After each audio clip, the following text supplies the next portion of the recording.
This is a story about pioneers. There's going to be no way that there's not an id chapter when they get around to writing the history of interactive entertainment. Every title that they release becomes a reference standard for the industry. Demon killing. You're a space marine fighting your way to and through hell and back. Incredible graphics. The new engine for Doom 3, it's really revolutionary in the fact that it gives us the power to really create just about anything that we can imagine. They're just sitting there sometimes with their mouth open, just going, this is incredible. And a legendary gaming franchise. If you're going to list out the top 5 franchises in video gaming history, Doom's going to be on the list. Every gamer on the planet right now wants to get their hands on Doom 3. This is the history of Doom.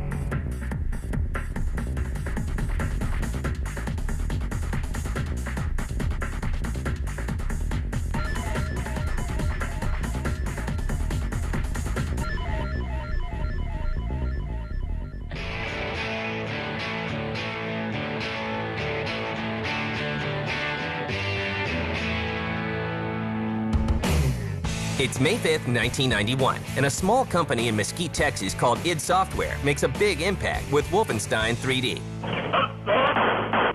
It was not the first 3D game.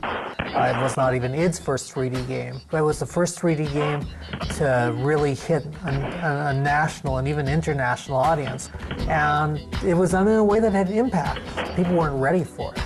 Games that to this point really hadn't looked anything like Wolfenstein did, and compared to today's standards, that's not that great. But at the time, this was just a revolution. Wolfenstein 3D was the first real good example of id growing into a role as the originator of a genre and feeling confident about their humor level and their talent level, and really, unloading a lot of those skills on the genre they'd invented. But Wolfenstein is just a warm-up. On December 10th, 1993, id Software releases an even bigger blockbuster, Doom.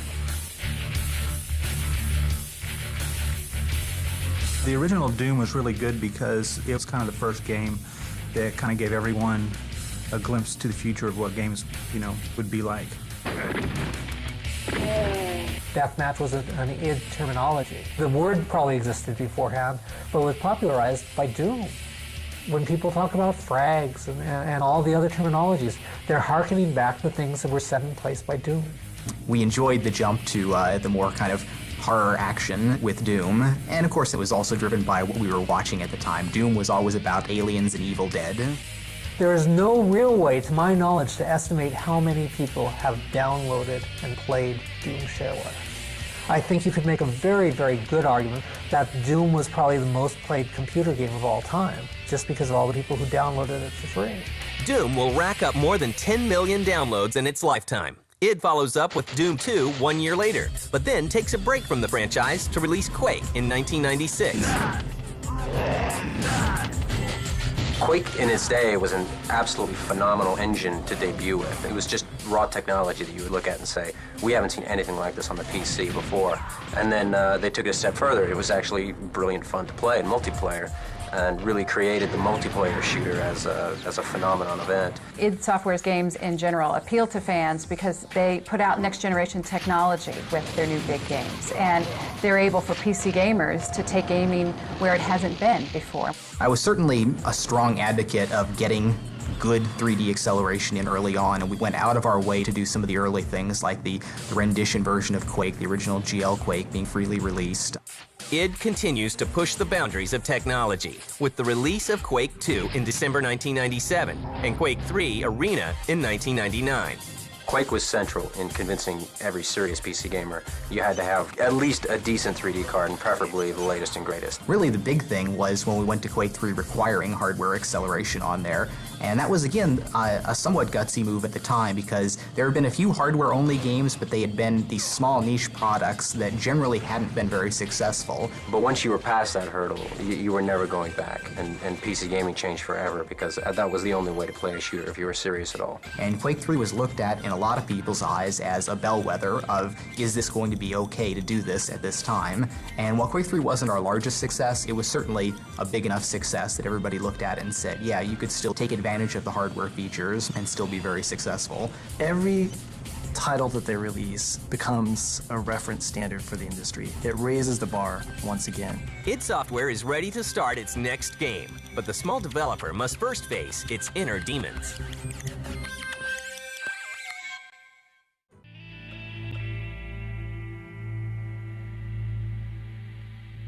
The new millennium is just around the corner, and id Software is going through some birthing pains.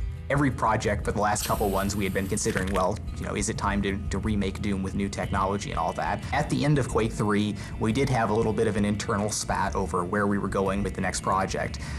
The only kind of foregone conclusion was that it was going to be single-player focused because there was a good contingent in the company that wasn't happy with the Quake 3 kind of activity level of gameplay. We wanted to really create this scary, intense, action-packed horror game, and everybody is much more afraid when they're alone.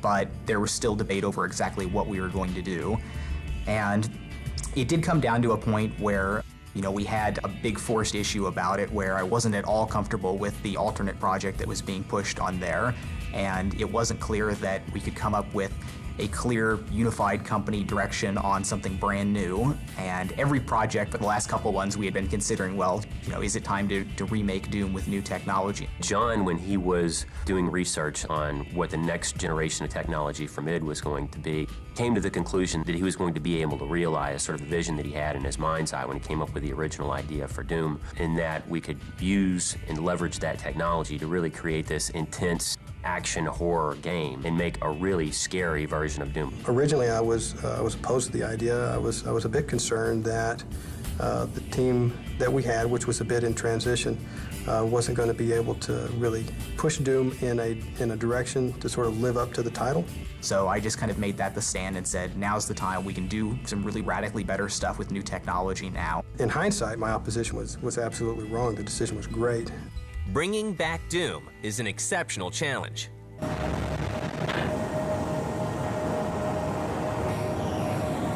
got you, Darkstar. You are set for lockdown. Welcome back. If there was a Hall of Fame in computer gaming, I can say with all the humility in the world that there's absolutely a place at the top, or certainly near it, for Doom and Doom 2. And, there's almost a reluctance to go back and mess with the formula, almost like, a Hall of Fame running back coming out of retirement. Is he going to just sort of destroy his legacy? Doing Doom 3 was a very tall order because Doom was such a mega successful game that we really had to evaluate what we wanted to do. What do our fans really want us to bring back from the original? And then what can we add to the new Doom 3 to make it, so much better? You have a game that people become it becomes a part of their life, and they spend so many hours playing with it, they almost develop some sense of a relationship with the game itself, that they have some ownership of it. And so they feel like that they almost have, some say in how the game ought to be taken going forward because, hey, look, I played this game for, 1,000 hours of my life. People get obsessive with everything that comes out of id. People are obsessive about id. Id's games are great. One of the reasons people respect id is that id never turns its back on quality.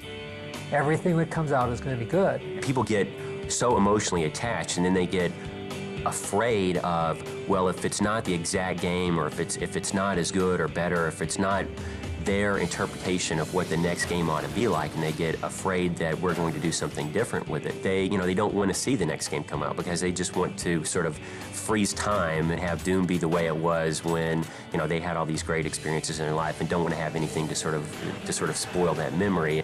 We definitely understand, people's emotional attachment to the properties because we feel it too, and at least as strong as they do. On June 1st, 2000, work begins on making Doom 3 a worthy successor to the legendary franchise.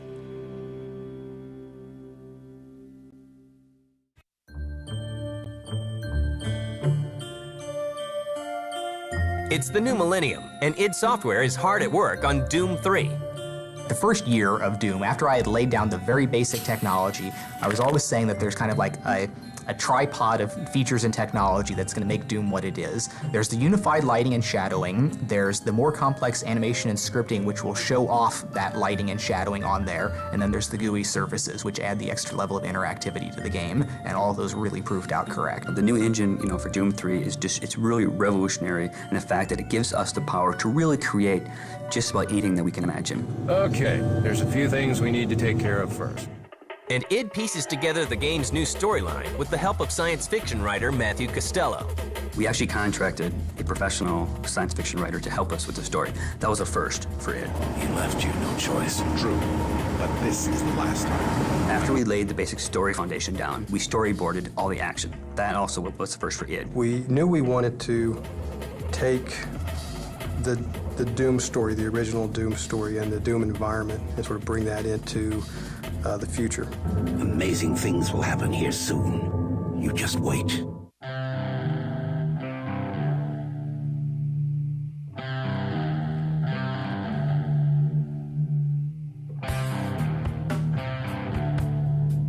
The story in Doom takes place as if the first two never happened.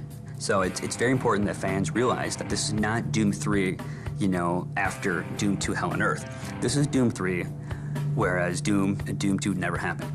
And so we knew we had those elements to work with, like the UAC, a research facility, Martian landscape. The player is back on Mars, and the UAC is conducting some super secret teleportation technology. UAC scientists have made discoveries that will forever change human existence. Then something went terribly wrong. Through some miscalculations and some arrogance, the UAC opens a portal to hell.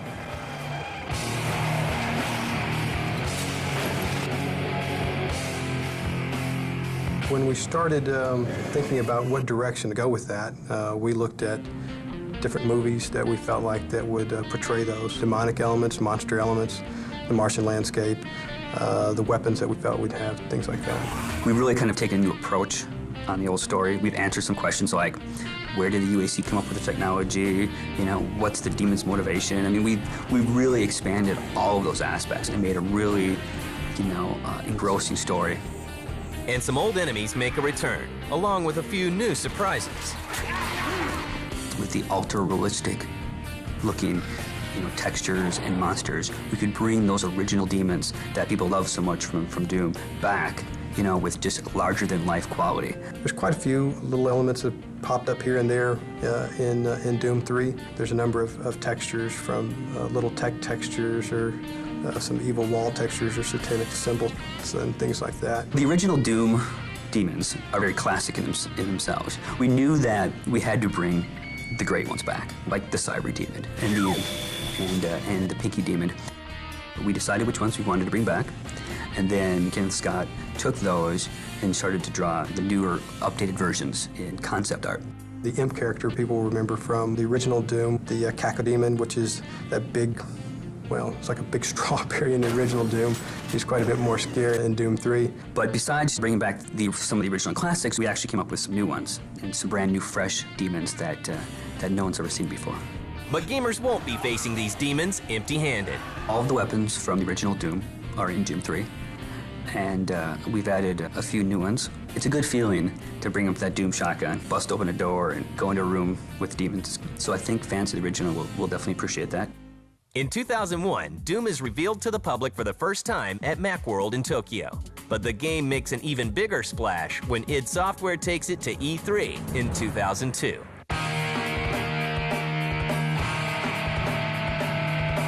The year that Doom 3 came out, people couldn't sit still. You would come out, you would tell people about what you had seen, how real it looked, how it was maybe Shrek quality animation and graphics.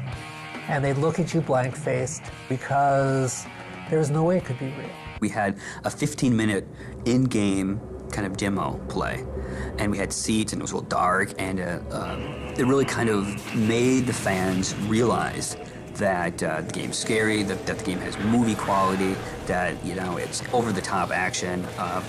It really helped kind of deliver the message that, you know, what Doom, you know, was. Everybody knew what Doom, the original Doom was, but then they never knew what direction that we were taking with Doom 3. And this gave us the opportunity to show that direction. When it went out there and it just had this amazing reception on there, you know, they're just sitting there sometimes with their mouth open, just going, this is incredible. People didn't believe it was real. The E3 judges, they had to come up to us and say, okay, would you like to go try it? Or would you like to see us play it so we can prove to you that this is not a fake, this is a real thing? We received great feedback. We won 5 awards that year at E3. It was a fantastic E3 for us. But just as id Software returns from a triumphant E3 showing, the unthinkable happens.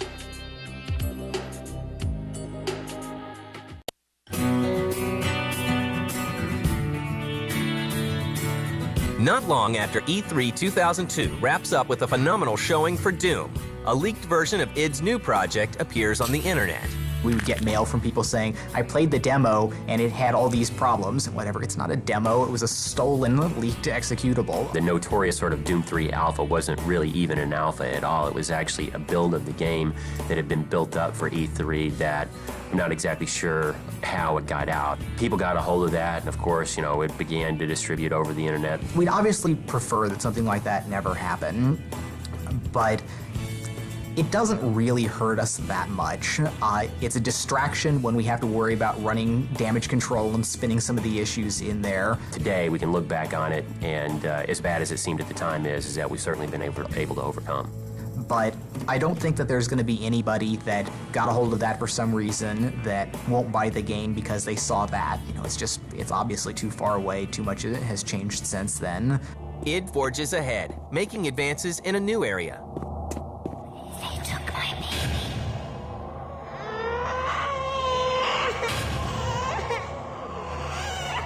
Audio in our games has always been, clearly second fiddle to rendering. But as computers have gotten faster and faster, that couple percent that we devote to audio has gotten more and more capable. One thing that we've done in Doom 3 that's very cool is we have a true 6-channel surround sound. And that gives us the ability to have sound and audio cues that happen around the player. So like, for instance, if a demon is sneaking up behind you, you can hear them. You're walking through a dark corridor and you'll hear whispers that circle you. It really kind of gets the player into the game because they're like in a wave of sound.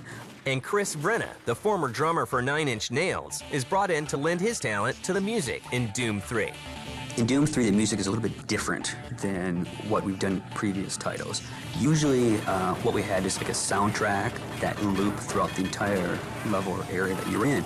But in Doom 3, what we try to do is kind of make the world around you almost musical in its ambient sense. It's all kind of very, very different, very fluid, very changing and unique. id's new game is also being developed for the Xbox.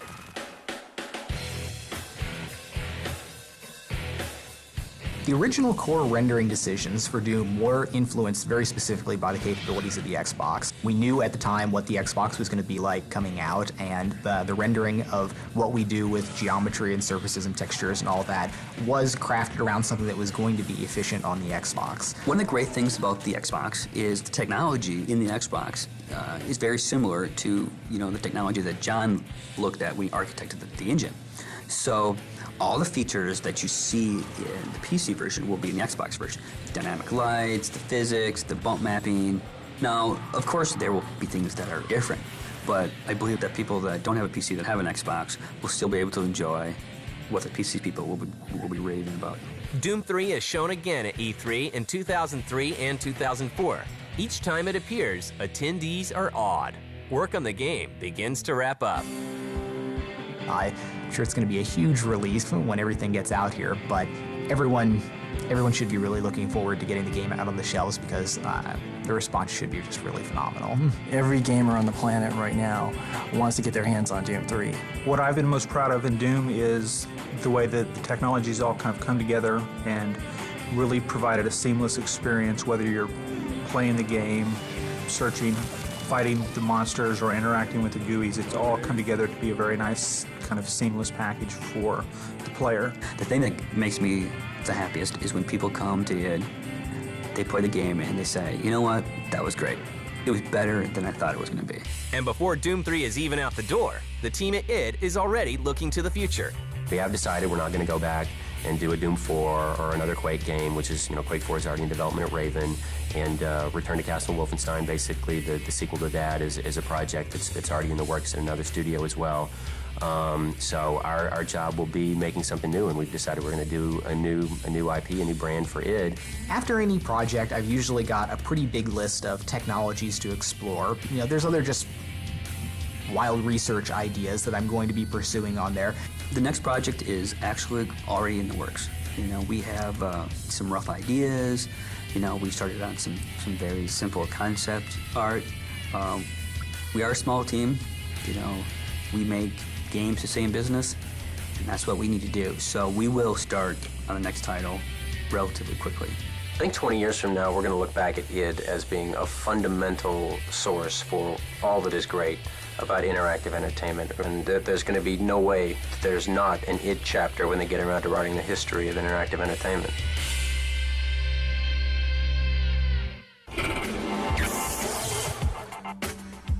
Phone, 1.2 megapixel camera and holds 5,000 MP3s. Wow, that's really impressive. Hold on a second, sorry. Hello? Yeah, hey, I'm in the middle of lunch. Can I call you back? All right, cool, thanks. So that's a lot of MP3s. Yeah. See the best, greatest, biggest, shiniest, coolest, and blinkiest new stuff coming next year when the Screensavers goes live at the Consumer Electronics Show January 6th and 7th at 7 Eastern. Hold on, let me put you on speakerphone. No.